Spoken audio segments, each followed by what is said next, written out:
أصبحت السياحة أحد أهم محاور التنمية الاقتصادية.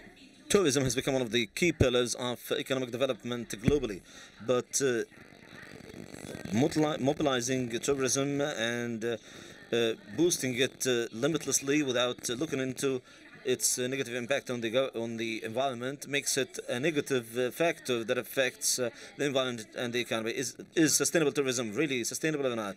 In our last session, the media personality Mary Abdelaziz will discuss Harold Goodwin, the official, and Dr.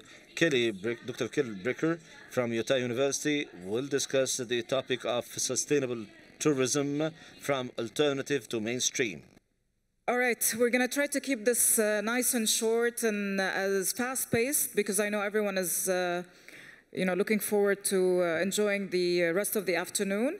I would like to re-welcome my guests, Dr. Kelly and Dr. Harold. And the beauty is, I'm sure everyone is planning their New Year's plans. So now we're going to ask you to think differently, hopefully, after this session in a more eco-friendly and sustainable way. So we start with Dr. Kelly and a presentation that she has prepared for us. Great. Thank you. Thank you very much. It's a pleasure to be here in Dubai today.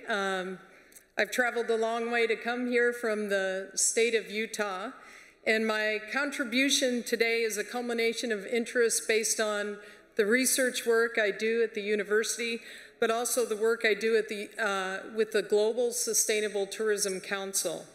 It is also formed by my various roles and experiences within the tourism industry, including international guide, ecotourism business owner, dive instructor, environmental educator, and sailboat captain. Everybody needs beauty and bread, as well as places to play in and pray in, where nature may heal and cheer and give strength to the body and soul alike. That said, I think a distinguishing feature of sustainable tourism development is that it should have a net positive impact on biodiversity, which ultimately links to the health and well-being of all living things. If we understand well-being in its holistic sense to include the social and environmental context in which we live, at present, many aspects of our well-being are continuing to be eroded. We know that nature's goods and services are the ultimate foundations of life and health. The quality of the air we breathe, the water we drink, the food we eat, and many other features of our natural environment play a significant role in our health outcomes.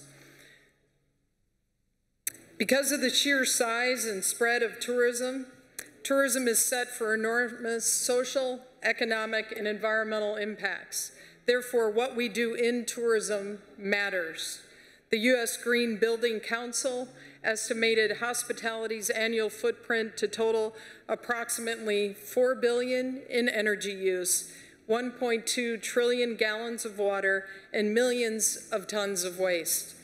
The global hotel sector, now comprising some 175,000 plus hotels, offering 16.4 million rooms worldwide, accounts for about 1% of global emissions alone. While tourism presents an opportunity to address societal issues as expressed through the Sustainable Development Goals, we all know there are distinct challenges that need attention. Tourism industries have become a focal point for sustainable development opportunities. Due to the size and reach of the tourism sector on our planet, its enormous growth rates, and risk of negative impacts, sustainable development and management of tourism systems becomes more and more important in order to achieve a balance between a healthy ecosystem, biodiversity conservation, poverty reduction, quality of life, high satisfaction of travelers, as well as long-term business success. Hence, tourism's contribution to sustainable development has the potential to hail significant. And how we develop and manage it in the future will have direct linkages to place-based sustainability in its broadest sense. I will now introduce what I believe has been and will continue to be a change agent in addressing the challenges in development of sustainable tourism, the Global Sustainable Tourism Council's criteria for sustainable tourism. The GSTC was created in 2008 with the support of various UN and conservation organizations such as UN Environmental Program, United Nations World Tourism Organization, and the UN Foundation, to just name a few.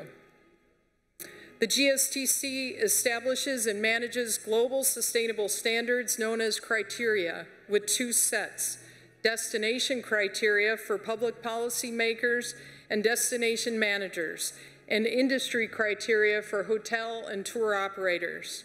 The global criteria are organized around four main themes: effective sustainability planning, maximizing social and economic benefits for the local communities, enhancing cultural heritage, and reducing negative impacts to the environment.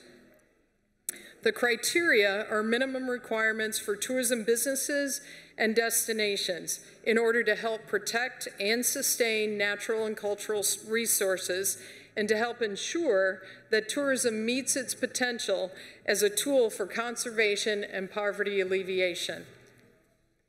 A key role for the GSTC is to define and facilitate the adoption of criteria as universal principles and develop a common language to promote sustainable tourism.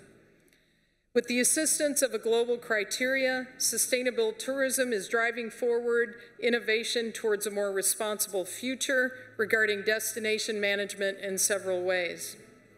First, the criteria are used in many ways to assist the development and management of responsible tourism in destinations. It serves as guidance for travelers and travel providers in choosing suppliers and sustainable tourism programs. It can serve as a common denominator for media to recognize sustainable tourism providers. It can help certification and other voluntary programs ensure that their standard meet a broadly accepted baseline. It can also offer governmental and non-governmental and private sector programs a starting point for developing sustainable tourism requirements. And it also, in my case, serves as a baseline guidance for education and training bodies such as hotel schools and universities. The GSTC developed the criteria to help destinations apply principles of stewardship, which is a process by which local communities, governmental agencies, NGOs, and the tourism industry take a multi-stakeholder approach to their maintaining the cultural, environmental, economic, and aesthetic integrity of their country, region, or town.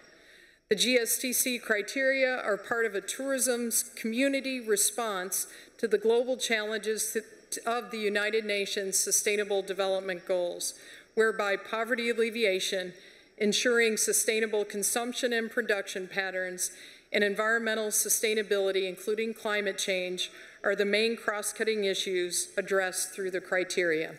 Thank you very much.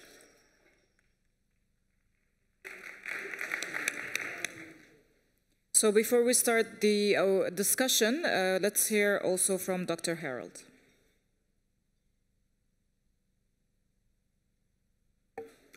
Thank you very much. It's a pleasure to be back in Dubai. I come every year, in fact, to this building to run the Responsible Tourism Programme at Arabian Travel Market.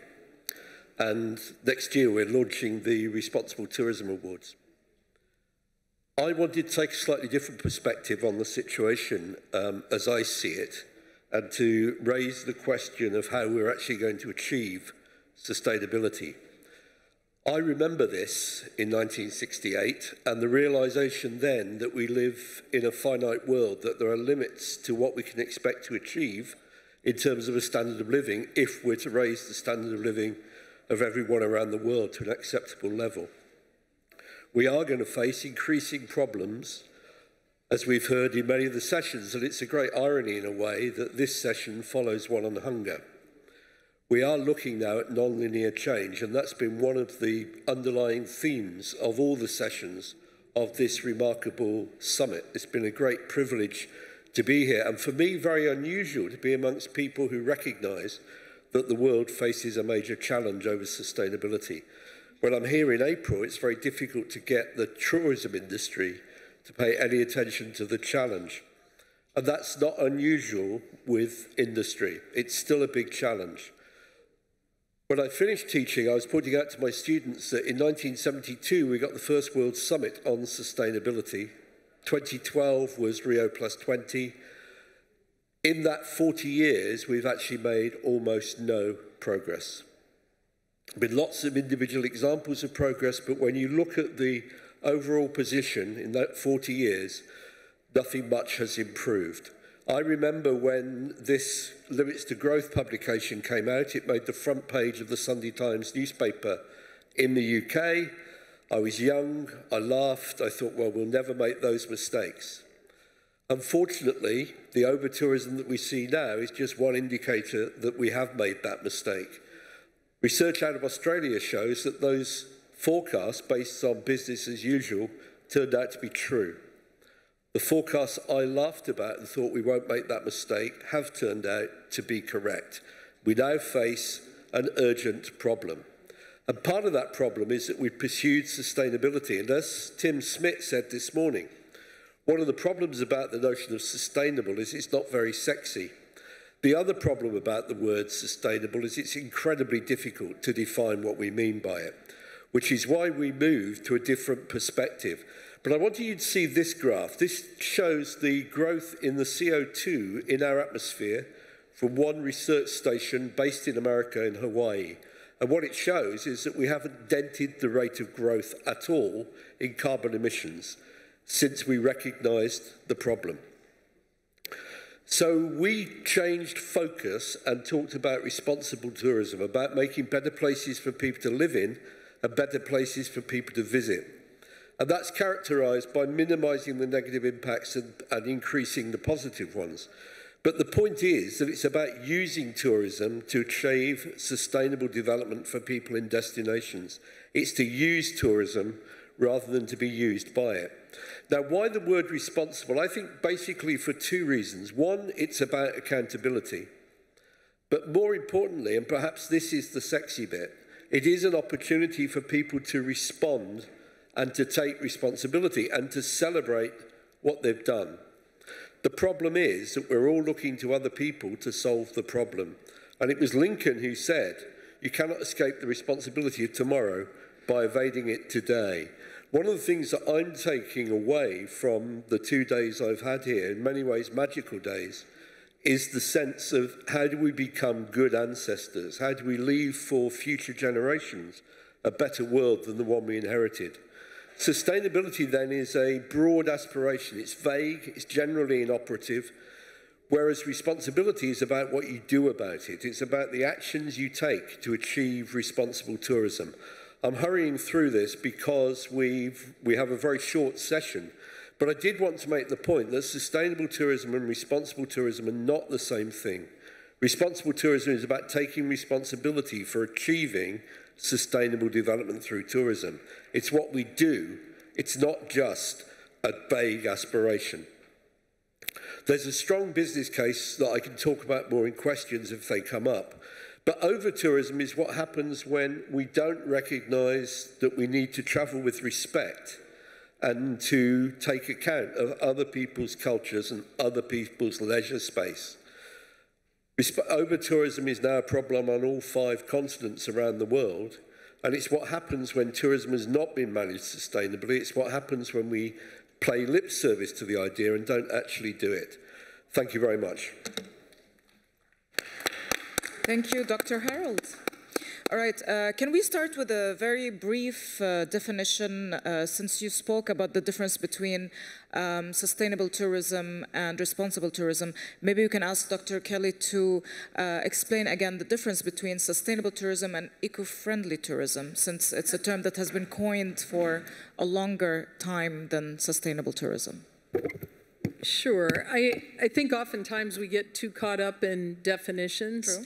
And as far as ecotourism, I see that as a subset of sustainable or responsible tourism. I believe that, and we used to think that ecotourism, the primary motivation of the people that engaged in it was to experience nature.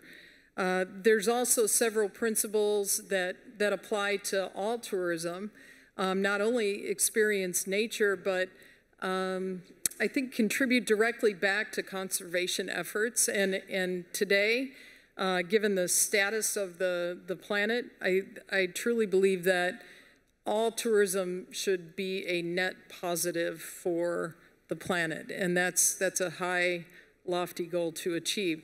But ecotourism tends to be nature-based, contributes to conservation, provides benefits to local people, and really involves an engaging interpretation aspect, which is so that people learn and appreciate the very destination that they're visiting. But I think all those principles actually should apply across the board. And my hope is one day we don't have to put a label in front of the word tourism, that we can say tourism and it would automatically bring smiles and green. But I just don't think that that's necessarily happening at this stage. Exactly. Sure. I want us to be practical here, okay? So how can we assume or promote sustainable tourism when tourism has become so accessible and so affordable to everyone? Dr. Harold. I think Kelly has just demonstrated the real problem of sustainable tourism as a concept, which is that it's impossible to define it. So what we've done is to say, look, there are particular problems in particular destinations. In Barcelona, the problem is about the social interaction between tourists and the crowding that imposes on local people. So in Barcelona, they're dealing with that issue. The problem with all forms of tourism is that they depend largely on fossil fuels. And there's no question but that the aircraft which are involved in carrying people around the world, followed by the hotels, are the biggest carbon emitters. But the answer to your question, I think, is that it's like when you ask somebody, how does a woman eat an elephant? Well, the answer is the woman eats an elephant one bite at a time. But the important thing is to demonstrate that the bites are being taken and that the problem is being reduced. So you're seeing some airlines now which are changing their operating practices to reduce the amount of carbon emissions which are arising from the operation of the planes. Other airlines are simply buying carbon offsets. Those are two very different approaches to the same problem. They both present themselves as sustainable, but it's undoubtedly the case that those changing their operating practices are having a better positive impact on the environment than those who are just buying licenses to pollute, which is what a carbon offset is. Dr. Kelly, you mentioned in a previous interview that ecotourism cannot operate in isolation of other types of tourism as well as other industries. So how do you suggest that this would be implemented?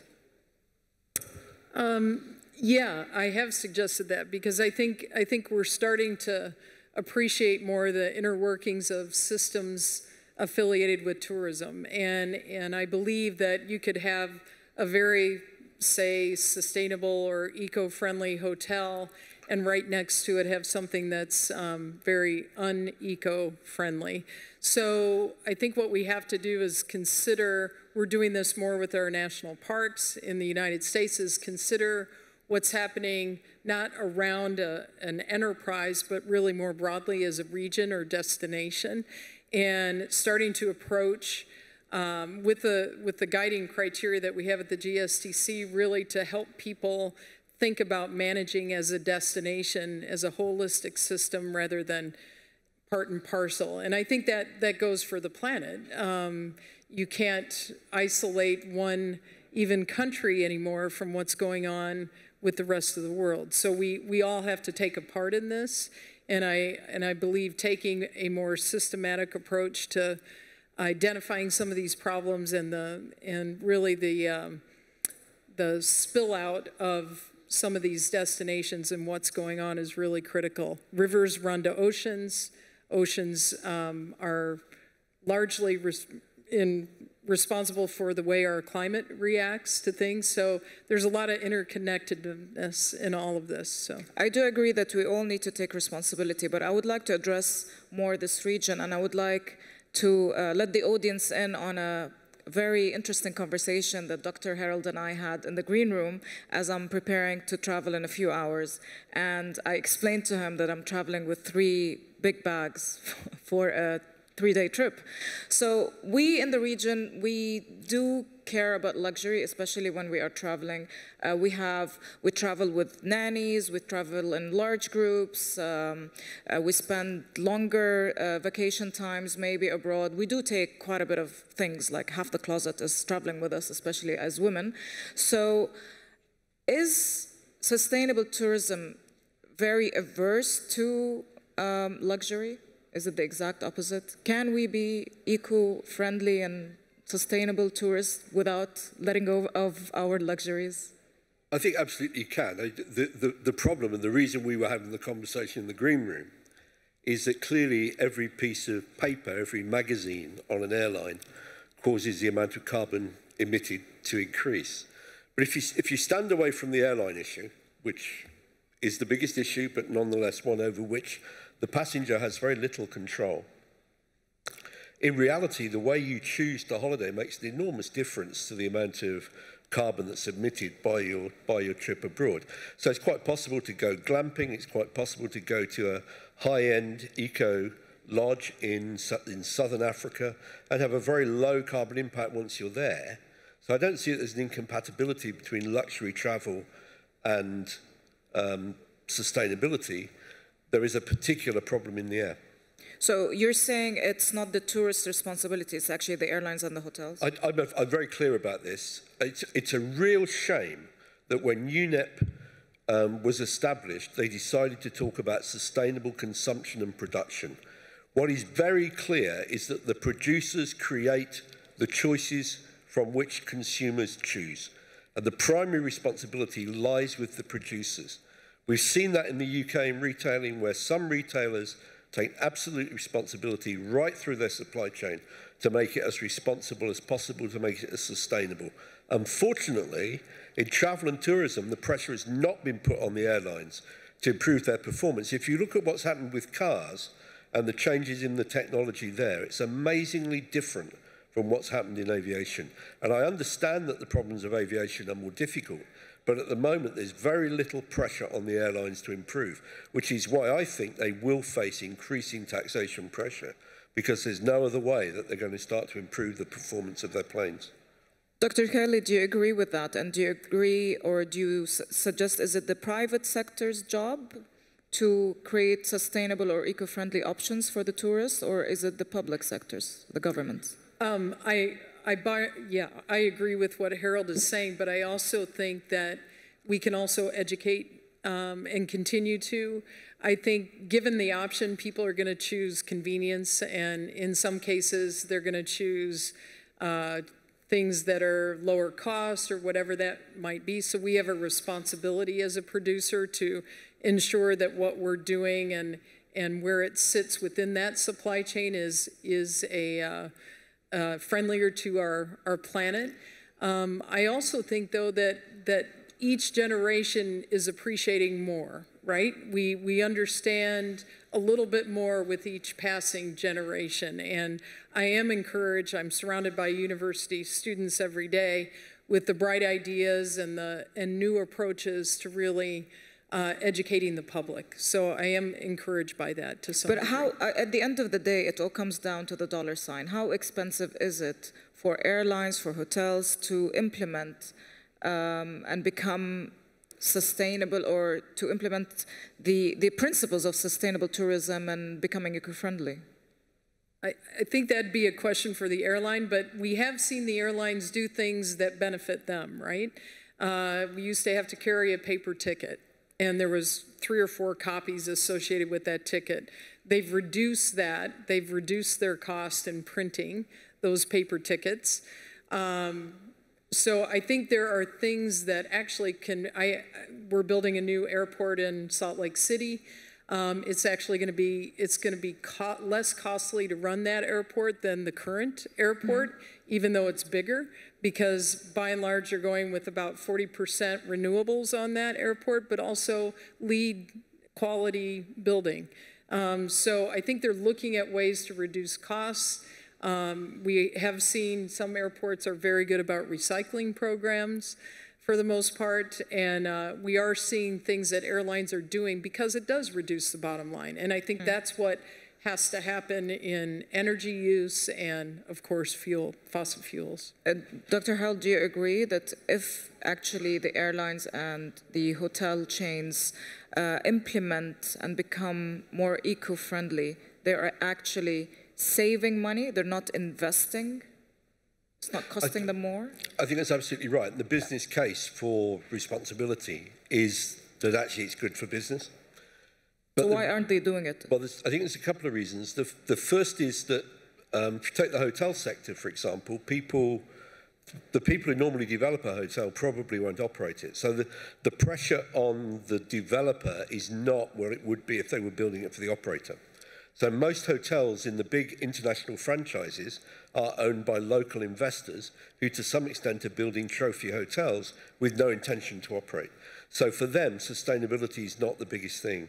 And then you link that with the problem of short-termism. And again, it's one of the really striking differences about being in Dubai or being in London right now, is the focus on the longer term. You hear people here talking about 20, 30, 40 years from now. In London, the entire focus is on what's happening to the stock exchange value tomorrow. Now, as long as you're doing that, not thinking about the future, sustainability will take a back seat. That's a big part of the problem. On the airlines, and I think this is really interesting, it's quite clear that we could save about 25% of emissions now if all the airlines adopted the very best practices which some of the airlines are adopting. And if you look at the carbon emissions per passenger kilometre, then clearly flying budget or charter is considerably better than flying schedule. Dr. Kelly, what do you think are the main challenges facing sustainable tourism today, especially in the region, if you can be a little bit more specific? I think climate change, and in some cases, climate crisis. I think that the health of our planet actually is the baseline indicator of how successful we'll be long term. So to me, I think really understanding the health of our planet and actually doing things to create healthy destinations for the long term is, these books that are out there that like the last places you need to see before they disappear are disheartening. That definitely demonstrates that short-term view. We should be saying, what can we do on this planet to ensure that next generations, current generations, and the following ones after them, the kids of today are going to have a planet that they want to visit. And because we've seen several instances across, the reason I went into this field really is because when I was a traveler working for a travel company, I saw tourism doing excellent things for communities and the environment, and tourism absolutely destroying places. So I was curious as what are the mechanisms to ensure long-term viability of these amazing places we have on this planet. Venice comes to mind. They've been saying it's going to be sinking for quite a while. Which brings me to another point that I would like to discuss with you, Dr. Held.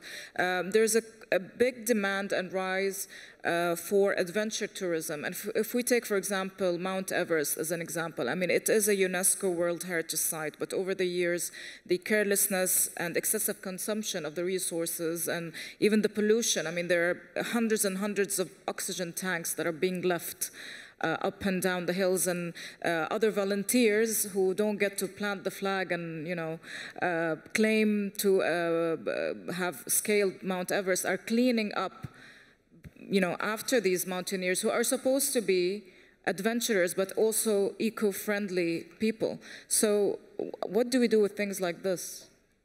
You regulate. You impose government regulation. I mean, there was the old principle of ecotourism, which was a wonderful principle, but so rarely enforced, which is if you carried it in, you carried it out. And you only have to look at the pictures of piles of waste at Antarctica, the waste piles we've all seen around Everest, the queues to summit, to realise that the ethic is not enough, that those people are simply determined to have the experience for themselves, and the only way it will be controlled is through government regulation. And that brings me back, Kelly, to what you were saying about the destination focus, because One of the reasons that hotels, some chains of hotels don't make more progress is they've got to compete with other hotels who don't give a damn and who are making no effort at all. So in the end, what normally happens in industry is that the leaders lead and then government comes in and regulates behind to impose the minimum standards of acceptable production. That hasn't happened yet in travel and tourism to anything like the degree it needs to happen for there to be any regulation of the laggards. And unfortunately, there are a lot of laggards in the industry. But how would you do that? I mean, what would you have, like tourist police going up and down telling you to carry your trash, or what would you do? Let me talk about Dubai first. One of the things that's very impressive about Dubai is the effort that's been made to get hotels to reduce their carbon emissions. True. And that's being policed by the local government structures, and it's working. I wish that Dubai would come out and talk about it more, because what's happening here is really quite remarkable in international terms. I think Dubai is clearly a leader in this approach to reducing carbon emissions. It's much more difficult in poor developing countries, like Nepal particularly, where they're desperate to make money from the licenses which they give out to climb Everest. But we need to keep pushing the Nepali government particularly to impose conditions, and they should weigh the kit as it goes up, and they should weigh as they come down, and it should be the same. They should be able to check that everybody's carried out the rubbish that they're taking up the mountain, and it would make a few more jobs for local people, which couldn't be a bad thing. Dr. Kelly, I would like to go back to the destination tourism, because you've mentioned a very valid point that there are destinations now on everybody's bucket list because they are disappearing even before some of us will disappear from this earth. However, there is also, with mass tourism, everyone wants to take the road less traveled, and they want to discover new destinations, virgin destinations, which also brings its toll. I mean, so we've ruined some countries and some cities, and now we're exploring other areas, more virgin to ruin. Let's talk about being proactive here. What can we do? So I think it all comes down to planning and really thinking futuristically. We opened a small ecotourism operation in Fiji, and we knew that anytime you open a place, whether it's to one person or many people, that place becomes known to millions of people immediately, right? With social media, that thing that we were talking about earlier. Instagram. Now we have Instagrammable Instagrammable, yeah. And so what's important about doing any new destination is really the planning and the protection of the environment. And for example, in Fiji, what we did is a lease for conservation, so that the local communities along the river corridor had control of what kind of developments occur, and we set up a lease for conservation that there would be no commercial anything in the region for the extent of the lease. Every time a person goes down the river as a tourist, that money, portion of that money goes right back into the pockets of the local communities. So they're continuously reminded of the conservation effort and its economic benefit for them, as well as a benefit to live a quality of life with a healthy ecosystem to depend on. So I think the planning, we never do that. We never put restrictions or incentives even. What Harold was talking about, I think incentives to incentivize low carbon emissions and low energy use and minimizing waste would go a long way with businesses paying taxes. So I think implementing incentives, and then of course the planning and developments. I would like to elaborate a little bit on that, because we're coming to the end of the session, and I always like to end with a conclusion that people can take with them and maybe try to implement on their own, or try to push in their own institutions or whatnot. I would like to end with the definition that you started with. How can we make sustainable tourism mainstream and not just an alternative? What do you think we should do? I start with you. Yes. Yep. Okay. Me? Yes. Okay. Well, I think we continuously need education. I think sustainability, the term, however we use it, is a journey. And I think that journey, we have to congratulate the efforts that are made and then keep pushing. I don't think we can ever stop. This has to be continuous use of technology and other things that actually help us retain the planet, the finite resources we have on this planet, and stay within our planetary boundaries, which we're exceeding on a daily basis. So that would be my recommendation, is that we continuously utilize the brain power that we have as human beings and technology, and apply that technology, as well as continuous education and refinement of what we expect from our Dr. tourism Harold, you industry. used a very interesting quote in your presentation, that tourism is like fire. You can use it to cook your food, or it can burn your house down.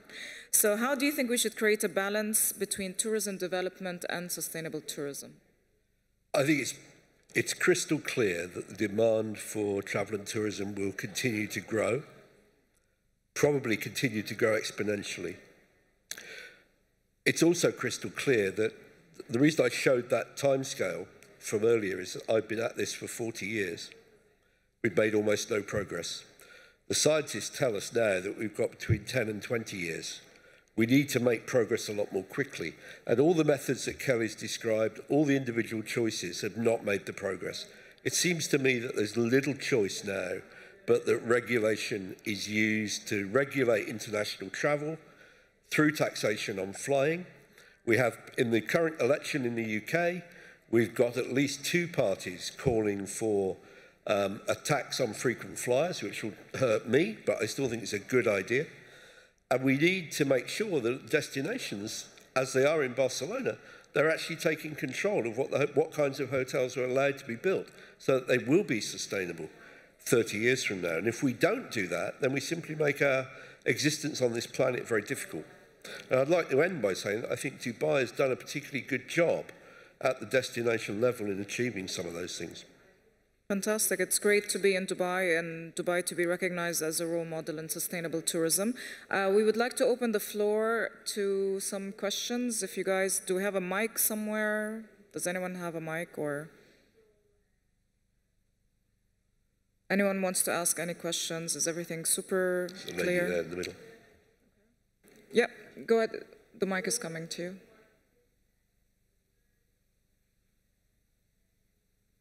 Hello, my name is Shilpa Mehra. I wanted to tell you that this has been the most interesting talk, and I don't have a question. I just wanted to share something with you, that my brother this summer, he scaled the Mount Everest, and I'm just sharing his story with you, that it's shocking that there was a traffic jam on the Everest.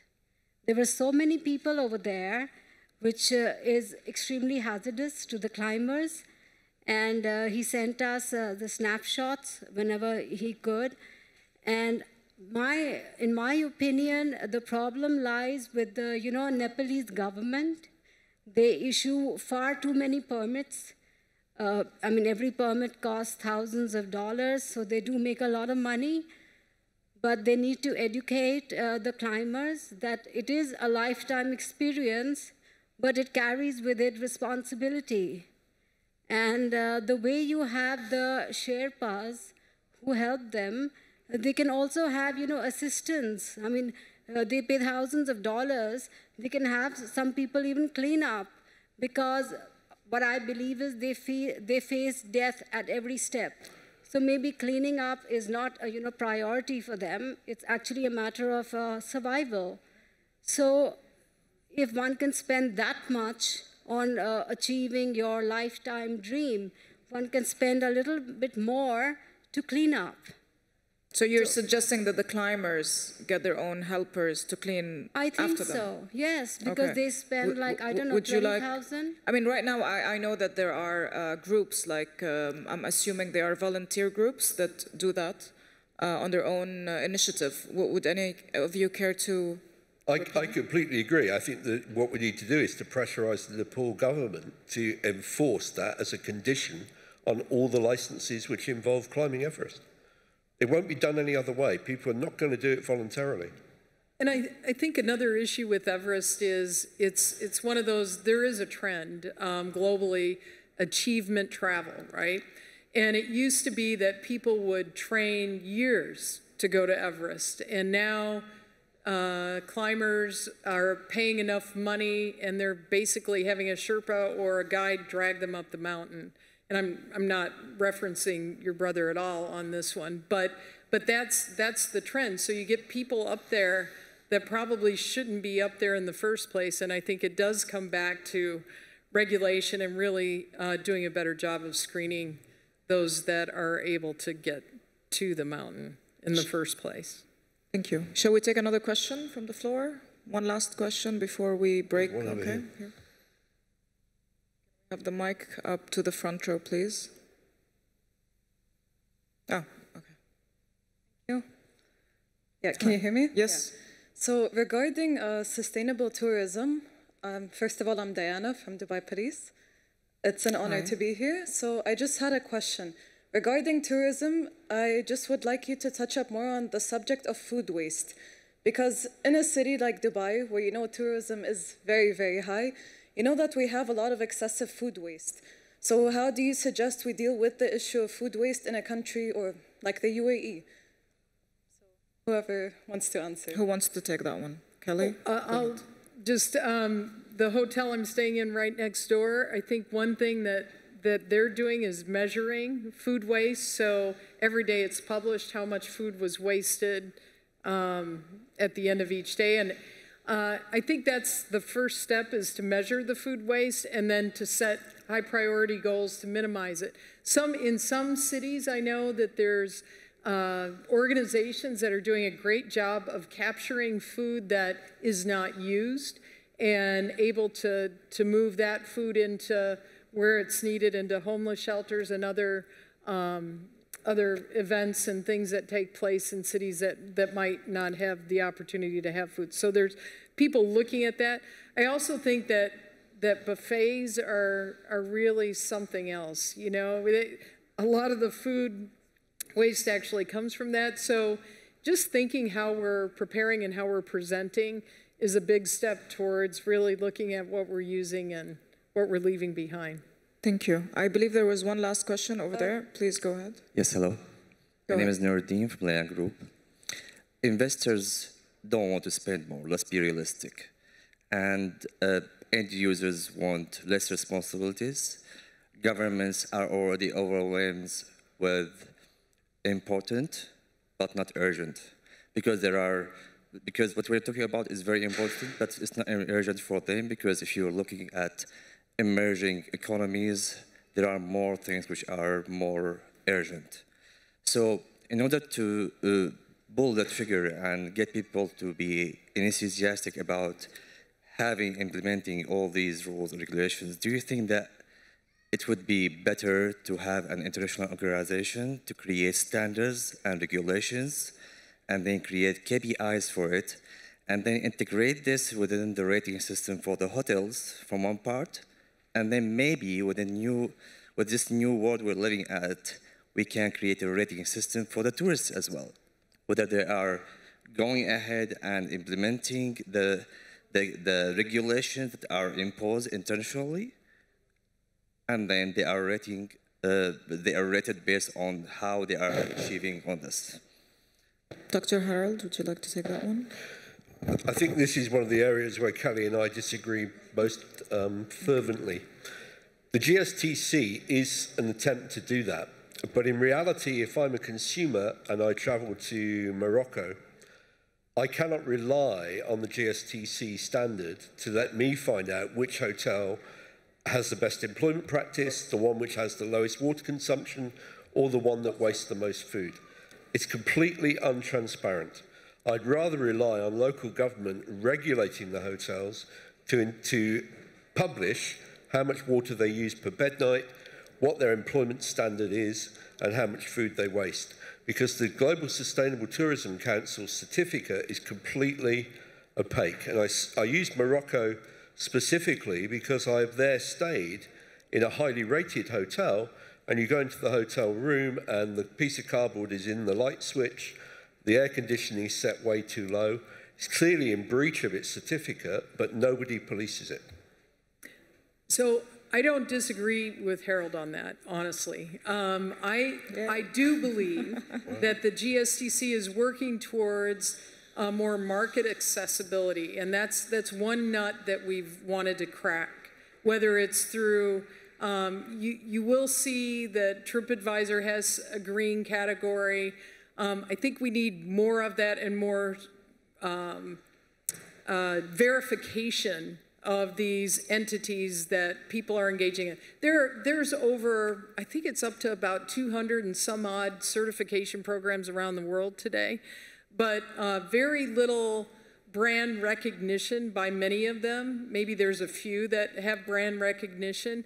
We're really working hard to help define on the ground what sustainability in tourism, in the industry, in destinations, hotels, and tour operations look like, what the indicators are for that, and how to make that a more transparent process. So I think I'm hoping, I have to remain hopeful that this work is not going to go nowhere, but I believe that is the goal. That is the goal, that tourists, when they're selecting, can have enough information to make that educated choice down the road. Go ahead. Could I just say how pleased I'm to hear you say that, Kelly? I hope you're right. But in answer to the question, I genuinely do hope you're right. And we should have a coffee afterwards. But what I wanted to say to the gentleman who asked the question is that I accept that governments are busy, but I don't believe that there's any other agency which is in a position to enforce minimum standards in this area. And I would cite Dubai as an example where it is being done and being done very effectively. I would also add, and I wrote down when you were talking and describing the general situation there, that risk reduction is important to governments. And we know that by keeping our ecosystems healthy, that we reduce risk on all fronts. We reduce costs, we reduce the being prepared for major storm systems and all kinds of things. So I think when you think about sustainability and the efforts being made behind, whether it's responsible tourism or sustainable development, it's about risk reduction. And risk reduction equals cost savings. So you don't want to build a road that you know is going to wash out in 10 days or 4 weeks after a storm. So I think governments can get on board with that. And we are starting to see some movement at the destination level with respect to that idea. It's great that Dubai is not only a role model in sustainable tourism, it actually brought some opposing opinions together. So that's always good. I wanted to end here. I guess we have one, if we can make it very brief. Sure. Thank you so much. My name is Dipendra. I'm a public innovator and a leader of Nepal. I always fight against the corruption in civil aviation, irregularities in civil aviation. Of course, that means it's on behalf of the international passengers. And thank you for bringing the case of our country, Mount Everest. And I look forward to working with all the panelists, moderator, and the questions someone was asking about it. And I just want to say thank you. Thank you so much for bringing this issue in this beautiful floor here in Dubai, United Arab Emirates. Thank you so much. You're welcome. And on this very, very extremely high note, we usually say in Arabic, ختامها مسك, so ending on a high note, and this beautiful thanks. I would like to thank everyone who joined us today. I know it's been a very long 2 days for everyone here. A lot of you have flown long hours to be with us in the Knowledge Summit, and some of you have flights to catch, like me. So think about that the next time you travel. Sustainable tourism, trending hashtag. Thank you for Dr. Kelly as well. And Dr. Harold, thank you for being with us. I think they deserve a big round of applause for everything we learned today. Thank you, everyone. Have a beautiful afternoon.